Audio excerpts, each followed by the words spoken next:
2012 ito na naganap at nabanggit mo nga doon na kumbaga napakatagal na ito na panahon, nananahimik na siguro ang iyong kayo po. Pero ang tanong, bakit po kayo lumantad at kumbaga banggain kung sino man yung nandoon na kalagay sa dokumento na ito na nangyari 2012 pa po? Una-una, hindi ko nga po, hindi ko nga po ini-expect yung paglabas itong mga dokumento na ito. Kasi, nung makita ko ito, dahil doon sinabihan ako, nung mapanood ko, talagang nagulat talaga ako. Ang una na talagang, sino naglabas nito? Siyempre, nandun yung galit, ganun din sa galit ko kay Maharlika, at sa kung sino doon sa mga taga-PIDEA na naglabas nito.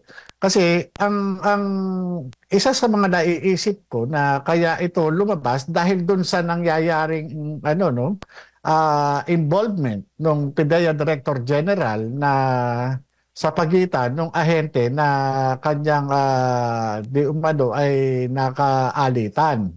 Kaya isa yun sa mga dahilan na nakikita ko ngayon dito sa sa paglabas ko dahil talagang ako yung yung kagaya nakita naman natin sa Senado kung hindi ikaw lalabas sa investigasyon na to lalo lang nila akong talagang magiging scapegoat, 'di ba? Nakita naman natin sa Senado talagang ginawa nila sa halip na imbitahan nila ako, tanongin nila kung ano itong mga dokumento na ito, ang ginawa, nagmistulang abogado ni Pangulong Marcos, yung Director General ng PIDEA.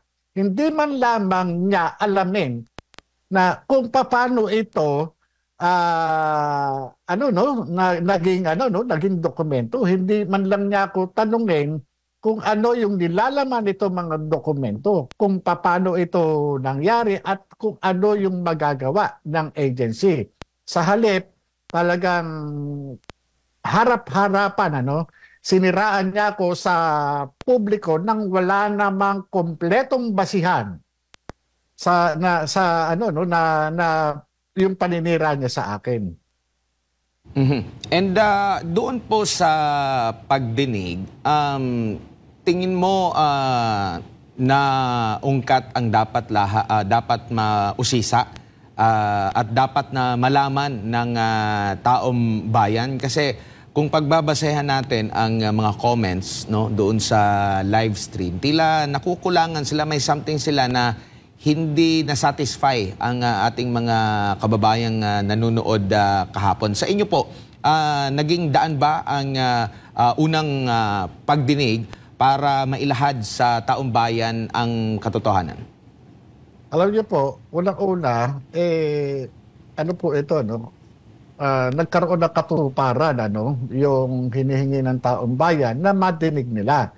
At pangalawa, mapatunayan ko at mapatotohanan ko na sa pamamagitan ng panunumpa ko doon sa Senado na ako mismo ang gumawa ng pre-ops at ako mismo yung taong nakalagda dyan at yung authenticity nitong mga dokumento na ito, yun po yung importante. At kasunod nun ay yung pag-identify ko doon sa mga personalidad na subject noong mga PIDEA documents po na yun. Opo. Sir,